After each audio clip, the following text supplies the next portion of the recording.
back to a brand new movie review on the channel today, and welcome back to a very special video, because today I'm finally going to be talking about Ant-Man the Wasp Quantumania. Now this is the third installment in the Ant-Man franchise, and this once again was directed by Peyton Reed, and still stars Paul Rudd, Evangeline Lilly, Michelle Pfeiffer, and as a newcomer this time around we have Jonathan Majors as Kang. And this movie is still about the Ant family. They get sucked into the quantum realm, which was present in the first two Ant-Man movies, but in this film they actually go to the quantum realm and they discover there's a whole world down there and a whole bunch of secrets that Michelle Pfeiffer's character hasn't told the rest of them, and that there is this conqueror, this being named Kang the Conqueror, who is trying to escape this prison and destroy every universe. So the Ant family must come together and try and find a way to stop him from escaping the quantum realm.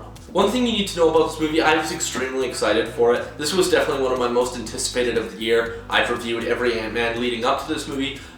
Safe to say I was excited for this movie. I had a lot of expectations for this movie. And I'm gonna be honest, once I saw the reviews online and I saw just everyone shitting on it, like everyone, I was insanely nervous because I did not want this movie to be bad, because I love these movies. Marvel is hitting it a little bit rough right now, and I was really scared that this would be the one to really break the camel's back and just...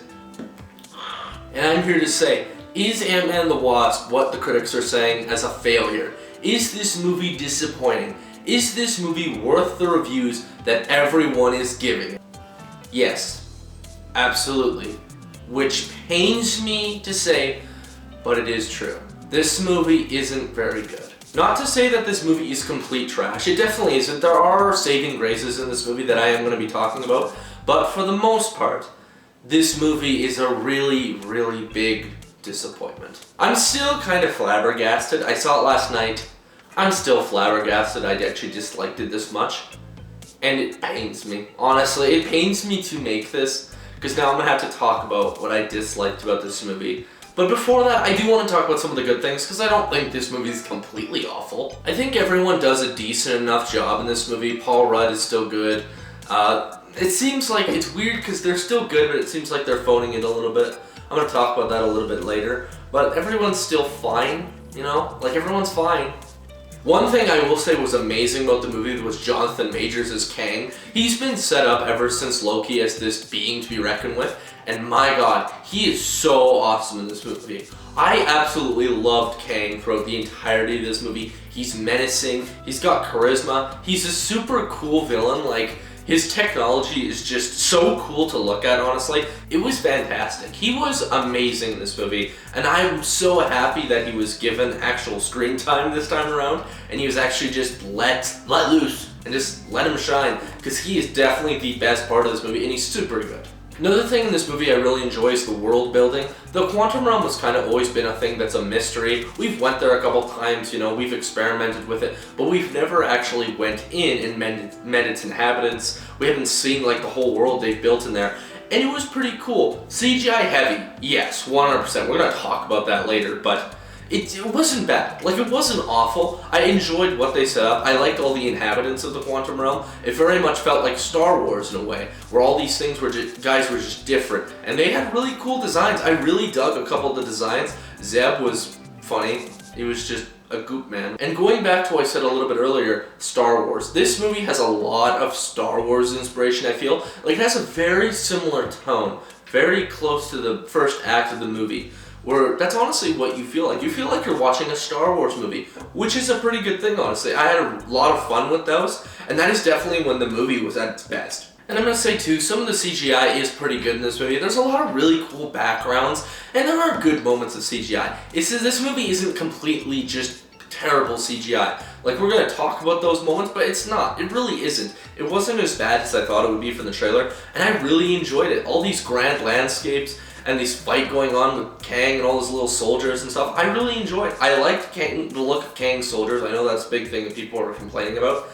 I don't agree. I think they look fine. They remind me of stormtroopers, and that comes back to that Star Wars inspiration. And it was good. And all the costumes were great. Everything looked good. Like, everything just practically looked really good.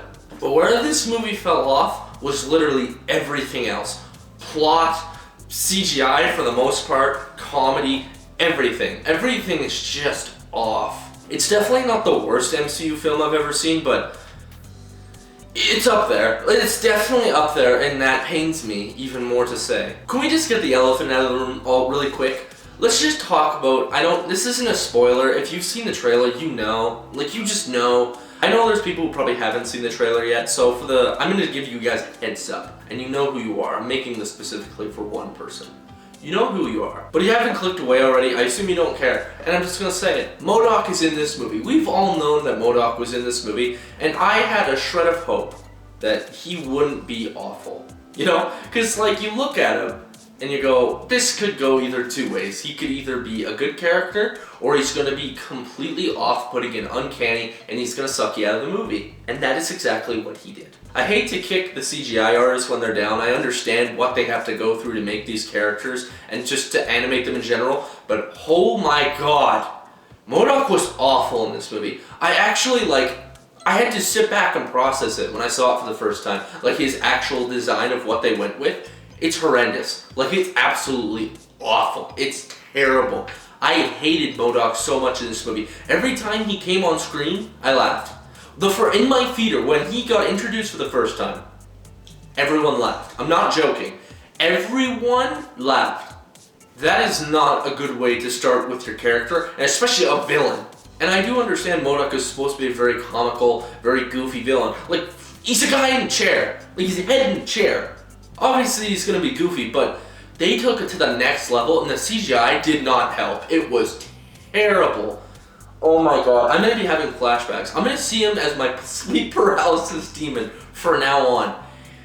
Oh my god. Just, no. Let's talk about that CGI while we're on it. This movie has some really bad and noticeable moments of CGI. There are moments in fight scenes where, like, a character's running, and it looks like...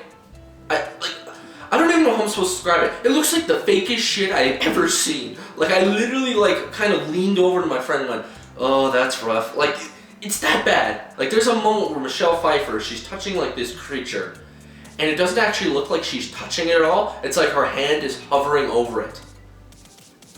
How much money were you guys given to make this movie? You couldn't have made it look a little bit more real? Like, I'm just saying, guys. Like, I understand the conditions that they have to go through, and I understand the time crunch, but come on. Another thing I want to say too is the main plot. The main plot seems simple enough as you go on, but really there is no structure and flow to this plot whatsoever. Certain things just happen and you have to accept it. Like, there are so many little moments in this movie where you could have said, well, that could have happened this way, or this could have happened that way. And honestly, I have a lot of comparisons to this movie from Ant-Man and the Wasp. I said in that review that movie very much felt like a side quest. Like, it didn't feel like there was a real direction. Like, there was just going all over the place. And this movie, it takes it to the next level. Like, they're doing one thing here, and then they're doing another thing here. And now we have to go over here, but now we have to go over here because we have to do this thing and get this doohickey. Now we have to go over here because he told me to do this, and now I have to go over here. And it was just all over the place. I was shocked. I was like,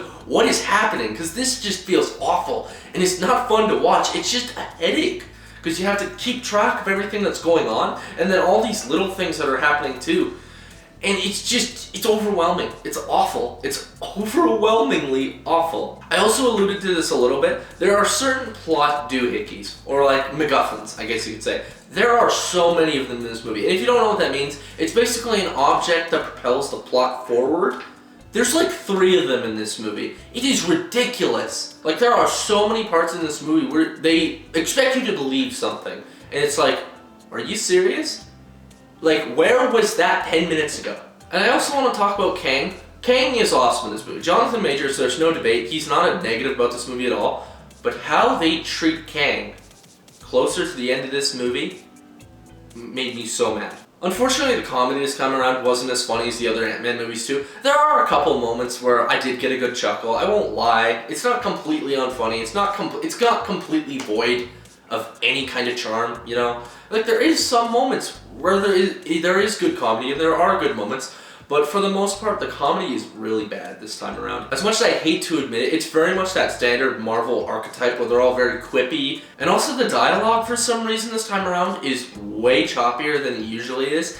It's like so bad, and I don't know if that's like has to do with the actual script itself or the director or what he was telling the actors to do, but everyone was phoning it in this movie. I mean everyone. Everyone who's usually great just boned it in. Paul Rudd, Evangeline Lilly, everyone basically besides Michelle Pfeiffer and Jonathan Majors. I'm trying to dodge spoilers as much as I can because I really do want to make a spoiler video for this because this is just criminal. Honestly, this movie was a huge disappointment.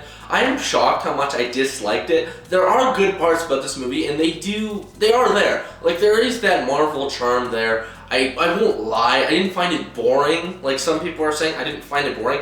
My issues were just the main plot was so messy. Everything was just so thrown and just rushed. It was just rushed. This movie should have been way longer, and that's one of the reasons, but I'm gonna give this movie a 5 out of 10. It's not good. I don't recommend actually watching this movie. It's the most unnecessary Marvel movie ever made, and I'm actually gonna talk about that a lot in my spoiler video, so stay tuned for that. But my god, I'm dumbfounded. I really want to hear what you guys think in the comments, so leave a comment down below of what you think of Ant-Man and the Wasp Quantumania. I know some people are really enjoying this movie, and I'm glad. I can definitely see why people would enjoy this movie. There are moments where I can tell. I can say, yeah, I can understand why people would like this. But for me, I really disliked my experience, and it was a freaking massive disappointment. But anyways, if you like what you saw here, please like and subscribe for more movie reviews coming on the channel pretty damn soon, and I'm gonna see y'all in the next one.